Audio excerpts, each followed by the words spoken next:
Hi everyone, welcome back to my channel my sweet home cooking. ముందుగా happy fathers day. ఈ fathers day సందర్భంగా చాలా రేర్గా మా గోదావరి జిల్లాలో మాత్రమే దొరికే ఇసుక దొందుల కర్రీని చాలా ఈజీగా బ్యాచిలర్స్ కూడా తయారు చేసుకునే విధంగా చేశాను. గోదావరి జిల్లా వాళ్ళందరికీ తెలిసిన చిన్న చేపలివి. మధ్యలో ఒక ముళ్ళు మాత్రమే ఉంటుంది. టేస్ట్ అయితే చెప్పాల్సిన అవసరం లేదు, అంత అమోఘంగా ఉంటుంది. ఈ ఇసుక దొందుల్ని నేను దోసకాయతో కలిపి వండాను. చింతపండు పులుపు కాకుండా ఇలా దోసకాయ పులుపుతో ఒక్కసారి చేపల కూరని చేసి చూడండి. అందరూ చాలా ఇష్టంగా తింటారు. యూట్యూబ్లో ఎండు చేపలతో చేసిన దోసకాయ కర్రీలు ఉన్నాయి, కానీ ఇలా పచ్చి చేపలతో ఫస్ట్ టైం యూట్యూబ్లో నా ఛానల్లో మాత్రమే ఉంది. మీకు నచ్చితే ఒకసారి రెసిపీని ట్రై చేయండి.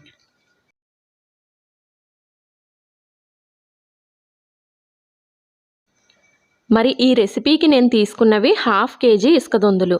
ఈ ఇసుక దొందులను బయట నుంచి తలా తోక అన్నీ తీపించి క్లీన్ చేయించుకుని తెచ్చాను.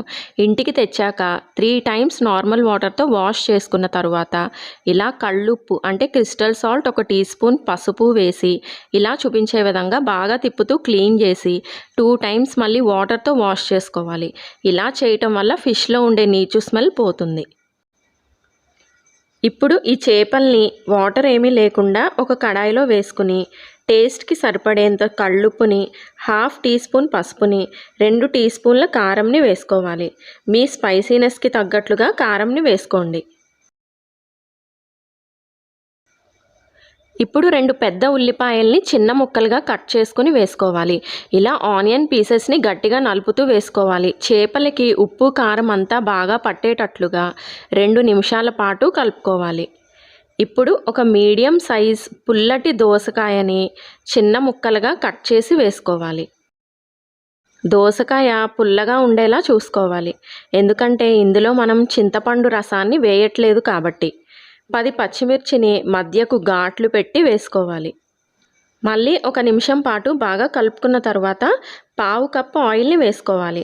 చేపల కూరకి ఆయిల్ ఎక్కువ ఉంటేనే బాగుంటుంది. ఆయిల్ వేసాక మళ్ళీ ఒకసారి మిక్స్ చేసుకుని 1 కప్ వాటర్ని వేసి స్టవ్ ఆన్ చేసుకోవాలి. చేపల కూరకి ఎప్పుడైనా సరే వాటర్ ఎక్కువ వేయకుండా ముక్క మునిగేంత వరకు వేస్తే సరిపోతుంది. ఇప్పుడు కొద్దిగా కరివేపాకు, 1 వెల్లుల్లిపాయని మధ్యలో పెట్టేసి మూతని పెట్టుకొని స్టవ్ని మీడియం ఫ్లేమ్లో పెట్టి కర్రీని కుక్ చేయాలి. ఇలా కరివేపాకు, వెల్లుల్లి వేయటం వల్ల చేపల కూర ఇంకా రుచిగా మంచి ఫ్లేవర్తో ఉంటుంది. 15 నిమిషాల తర్వాత ఇలా మూత తీసి చూస్తే ఆయిల్ అంతా ఫ్లోట్ అయింది. ఇప్పుడు గరిటె పెట్టకుండా ఇలా ఒక క్లాత్తో కడాయిని తిప్పుకోవాలి.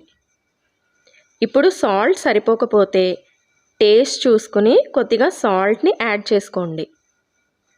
మూతని పెట్టేసుకుని స్టవ్ని సిమ్లో పెట్టి మరొక 5 నిమిషాల పాటు కర్రీని ఉడకనిద్దాం. ఇప్పుడు లాస్ట్గా గుప్పెడ కొత్తిమీరను వేసి స్టవ్ ఆఫ్ చేసుకోవాలి. అంతేనండి, ఇలా గోదావరి ఇసుక దొందుల దోసకాయ కర్రీ రెడీ అయింది. ఇంత ఈజీగా ఉండే కర్రీని ఎవరైనా సరే చాలా తక్కువ టైంలోనే టేస్టీగా కుక్ చేసుకోవచ్చు. దోసకాయ చూసారా ఎంత మెత్తగా కుక్ అయిందో. చేప ముక్క కూడా చాలా టేస్టీగా ఉంది. వెల్లుల్లి కూడా చాలా సాఫ్ట్గా కుక్ అయింది. 1 నిమ్మకాయని పిండుకొని తినండి, మీకు కూడా చాలా నచ్చుతుంది. ఈ చేప మధ్యలో ఒకే ముళ్ళు ఉంటుంది కాబట్టి పిల్లలు కూడా ముళ్ళులు గుచ్చుకోకుండా చాలా ఈజీగా తినేయచ్చు. ప్రీవియస్ వీడియోస్లో నేను చేసిన గోదావరి చేపల పులుసు అనే వీడియో లింక్ని కింద డిస్క్రిప్షన్ బాక్స్లో ఇస్తున్నాను. అది కూడా ఒకసారి చూసి లైక్ చేయండి.